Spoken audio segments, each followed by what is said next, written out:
చివరగా గ్రేటర్ హైదరాబాద్ అంటే రాచకొండ కావచ్చు, సైబరాబాద్ కావచ్చు, హైదరాబాద్ మేజర్ ఇక్కడనే వర్షాలు నీళ్ళంతా రోడ్ల మీదకి రావడం, దాంతో లోతట్టు ప్రాంతాలు కాలనీలు మునగడం, మనం మూసి పరివాహక ప్రాంతంలో కూడా ప్రమాదాలు జరగడం, గతంలో నాగోలు ఎల్పీ నగర్ ప్రాంతంలో మనుషులు కొట్టుకుపోయిన సంఘటనలు ఉన్నాయి. కాబట్టి పోలీస్ కమిషనర్లు కూడా అక్కడ జనాలను పోకుండా ఎక్కడైతే ప్రమాద స్థాయికి నీళ్లు చేరుకుంటూ అక్కడ ట్రాఫిక్ను ప్రజల్ని పోనీయకుండా ఆపడానికి పోలీస్ ఫోర్సెస్ కూడా పెట్టాలి.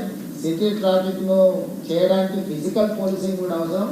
ఉన్నతాధికారులు కూడా ఫీల్డ్ మీద ఉండాలి.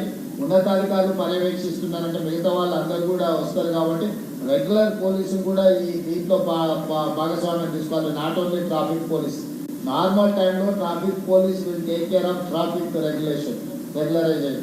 కానీ ఇది స్పెషల్ సిచ్యువేషన్ కాబట్టి regular police, law and order పోలీసులు కూడా ఈ 3 కమిషనర్ అయిన కింద అందరినీ అప్రమత్తం చేసి పోలీసులు అందరూ కూడా దీంట్లో ఉండాలి. కంట్రోల్ రూమ్లో కూడా కంట్రోల్ రూమ్ ఇన్ఛార్జ్లకు, కంట్రోల్ రూమ్లో ఉన్న వాళ్ళకు ఎప్పటికప్పుడు సిటీ అంతా ఏ ఏరియాలో ఉందో అత్యవసరమైన పరిస్థితులను చేసుకొని వాళ్ళందరినీ అప్రమత్తం చేసుకుంటూ పోతుండాలి. అదేవిధంగా హైడ్రా నుంచి మీరు ఈ FM రేడియోలకు వీటికి కూడా అలర్ట్స్ ప్రకటించండి. వాళ్ళకి చెప్తే వాళ్ళు ట్రాఫిక్తో పాటు ఎక్కడ అత్యధిక వర్షపాతం ఉంది, ఎక్కడ బ్రిడ్జులు ఉన్నాయి, ఎక్కడ బ్రిడ్జులు లేకపోతే మొత్తము అక్కడ పోవడానికి అవకాశం లేని ప్రాంతాలు ఉంటే కూడా వాళ్ళందరినీ కూడా అప్రమత్తం చేసి రేడియో సమాచారం కానీ టీవీలలో కూడా అలర్ట్ చేయించడం, కొంత కోఆర్డినేషన్, మీడియా కోఆర్డినేషన్. అదేవిధంగా ప్రజల్ని భయపెట్టే వార్తలు కూడా ఎవరైనా ఇస్తే INTR కమిషనర్ గారు కూడా నేను సూచన చేస్తున్నా, మీరు ఒక టీంను పెట్టుకొని ఎవరైనా ఒక భయానక వాతావరణం సృష్టించడానికి తప్పుడు వార్తలు ఎవరైనా ప్రసారం చేస్తే ఇమ్మీడియట్గా ఆ ఛానల్స్ కానీ వాళ్ళని కానీ మీరు ఇమ్మీడియట్గా అప్రమత్తం చేసి వాళ్ళకి సమాచారం అందించండి.